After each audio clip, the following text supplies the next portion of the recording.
In standard legal frameworks, an offense is prosecuted as a public crime.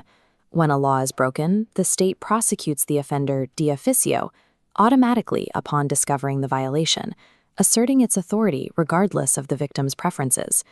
Title 11 of the Revised Penal Code, covering crimes against chastity, operates under an entirely different architectural framework.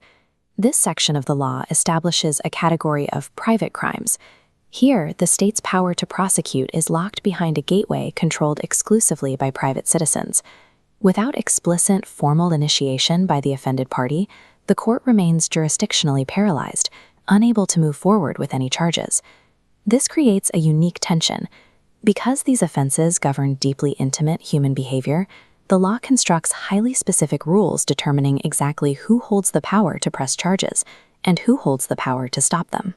The crimes governed by these rules include adultery, concubinage, seduction, and acts of lasciviousness. Each of these offenses is defined by precise, often strictly asymmetrical statutory elements that legal practitioners must navigate. Understanding Title 11 requires mapping two distinct structures: the rigid elements of the crimes themselves and the exact procedural mechanisms private individuals use to control or extinguish the state's penal authority. Articles 333 and 334 define the legal parameters of marital infidelity, strictly bifurcating the crime by gender.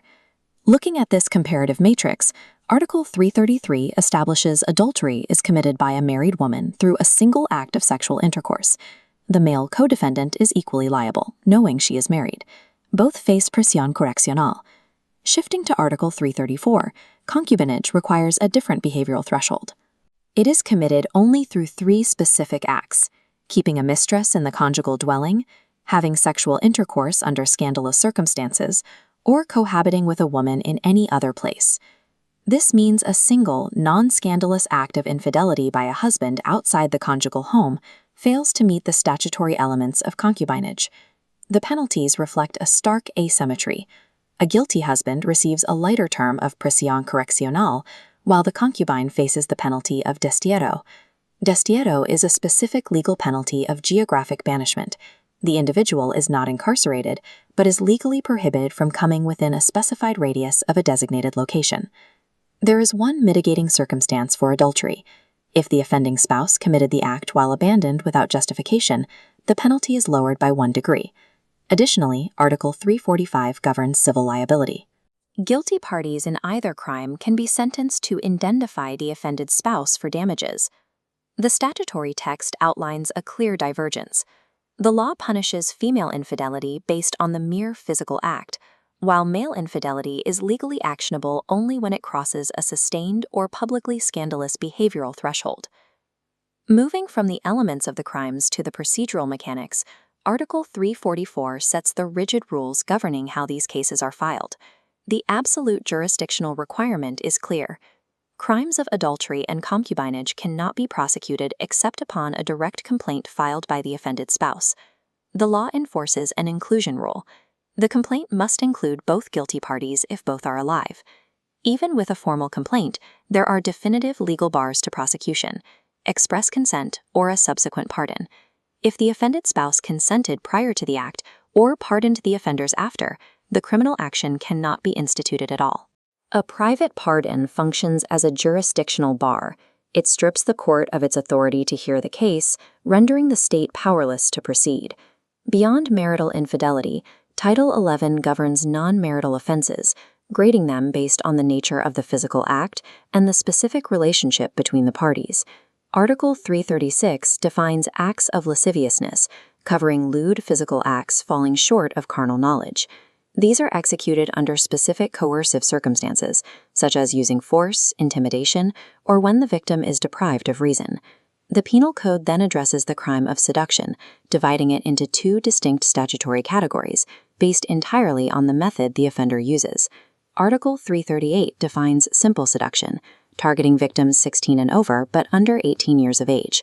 The critical required element for simple seduction is that carnal knowledge must be achieved specifically by means of deceit. The penalty for this is arresto mayor.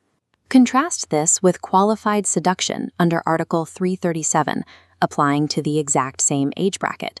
It replaces the element of deceit with an abuse of authority, specifically targeting individuals in a position of trust, such as teachers, guardians, or priests.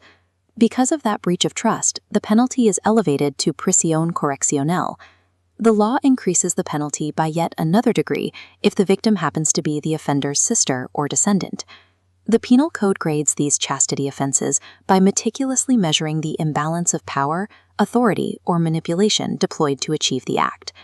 Returning to the procedural mechanics of Article 344 reveals its most extreme provision, a mechanism where a private act can retroactively erase state punishment.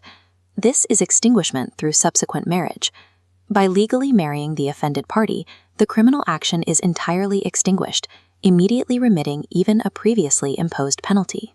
Extinguishment extends immunity to the principal offender, co-principals, accomplices, and accessories. However, this rule has strict boundaries. It applies exclusively to seduction, abduction, acts of lasciviousness, and rape. It cannot extinguish liability for marital infidelity. Adultery and concubinage remain unaffected. Title 11 is built on asymmetrical elemental thresholds, where the state's penal power is structurally subordinated to the decisions of the private citizen. Through the mechanics of complaints, pardons, and subsequent marriage, the law places the final determination of criminal liability in the hands of the individual.